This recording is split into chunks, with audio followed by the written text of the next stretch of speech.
Good morning, everyone. Well, it's morning for me. It's about 8 o'clock in the morning on a Saturday, so I'm going to try to keep quiet.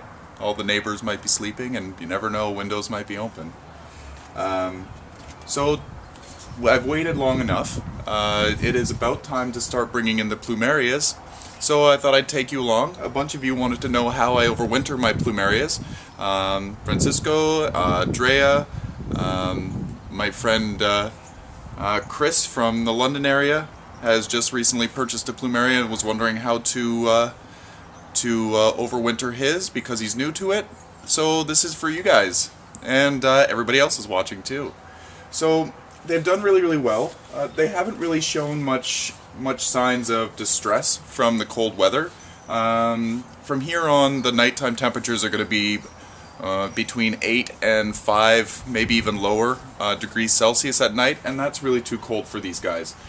Anything below 10 degrees Celsius, I would really start getting worried. And I have been worried a couple of nights, and I have covered them with a sheet because it was a weeknight and there was like a risk of frost, just crazy out of the blue. So I put these hoops over it and put some cloth over top, and everything seems to be good. So I'll bring you along. Got my trusty shovel, because as you know, these are in pots, buried in the ground. I've got my pruners, because I will have to prune back some leaves and whatnot. So, and I've also got a compost bag, a leaf bag to catch all of my extra bits. So anyway, let's get to it. Oh, I've also got this, hey, I've also got this taro in here that we'll dig out as well. Might as well get rid of it as well. Digging through mulch can be a trying thing.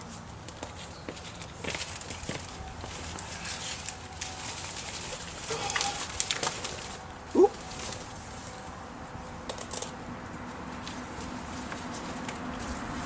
I love the look of taro. Got some nice tubers here. I'm just going to lay this off to the side. Get it out of my way.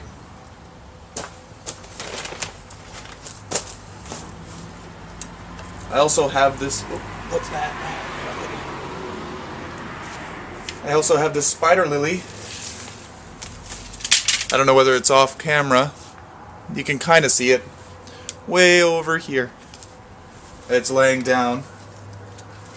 Got all kinds of things holding these things up. So I'll dig that out as well.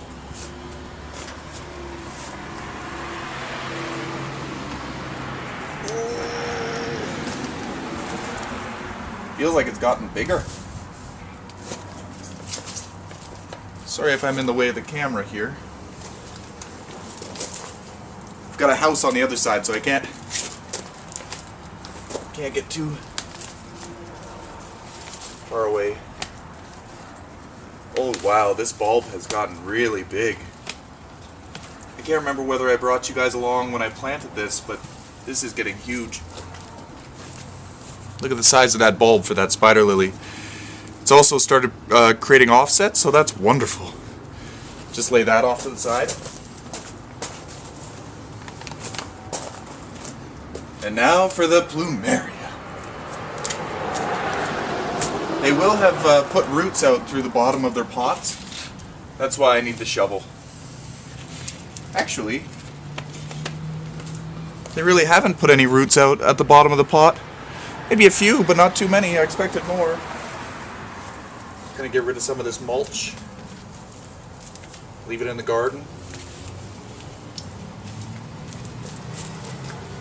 I'll just set the plant off to the side.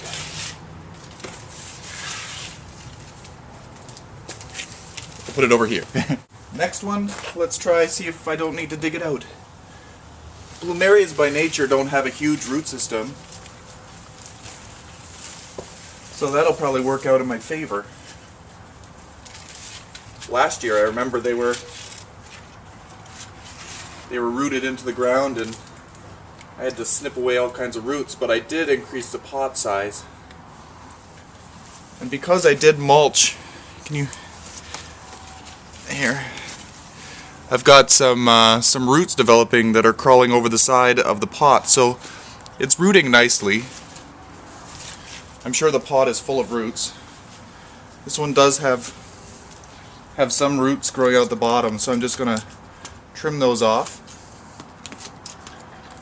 Mostly because I want the plant to grow level on the ground when I bring it inside. So I'll rest this off to the side as well. Sorry, I've been really in front of the camera today.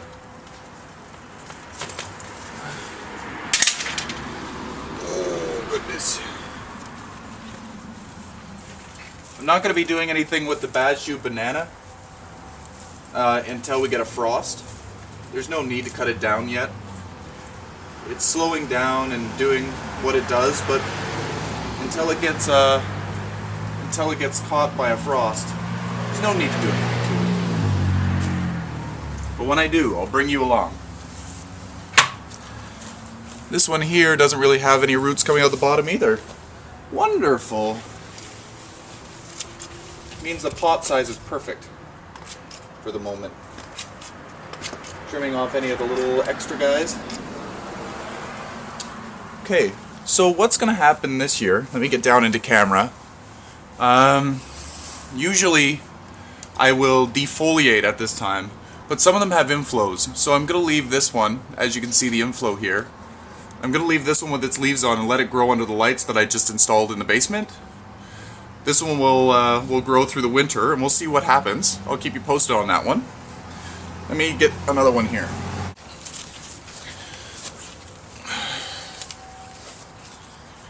So this one here doesn't have any inflows on it, so I want this one to go dormant. So what I'm going to do for this one, I'm going to defoliate it. It's not 100% necessary to take the foliage off. The reason why I'm doing this is because when I take it inside and I put it in a dark space, the leaves are going to go yellow and they're all going to fall off and it's going to get really messy. So if I do this now, it saves me a lot of mess in my basement later. And also, sometimes as the leaves decompose, it can cause fungus. So you don't want that around your plants either. So if you want to go down and clean them up as they fall off, that's fine. But just remember that you need to clean them up. So what I'm going to do, here's a trick, because Plumerias tend to bleed when you take the leaves off. You want to cut the leaf off, but leave the little stem that goes along with it. Can you see that? I don't know that you can see it. If you take the leaf off, but leave the little stem, it will bleed a little bit, but it won't bleed a lot. If you were to take that whole little stem off, it will it'll bleed for a long time, and it'll get really, really messy. If you're familiar with poinsettias, it's the same idea. So I just want to defoliate these. I'll leave the last one on the top, but the rest are all gonna go. Gone, gone, gone, gone. Look at what happened to these leaves. I don't know what happened here. Maybe somebody can let me know. Doesn't really look like insect damage. Maybe it was cold damage. Some of my leaves are just a little bit deformed. Still alright. They just look weird. Chop. Chop. Can relieve a lot of stress by doing this.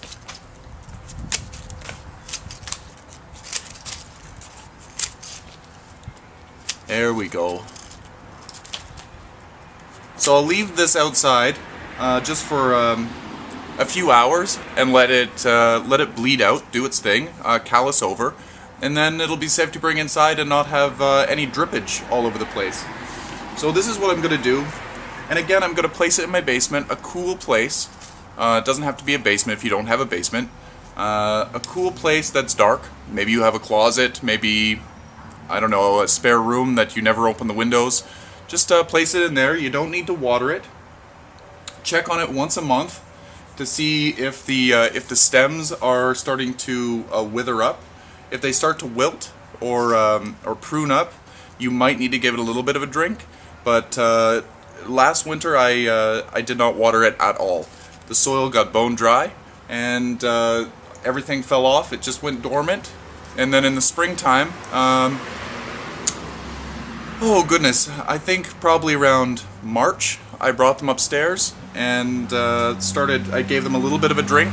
Don't overwater them the first time. We will go over that when I go to bring them in. But in the springtime, just give them a little bit of water and give them some sunlight, and they will bolt back into growth, and then just treat them as normal. Anyway, I'll end this video now. I might show you where I'm putting these in the basement, but this is it for prepping them for their winter dormancy. I love Plumerias. God, I love them. Anyway, happy growing, everyone.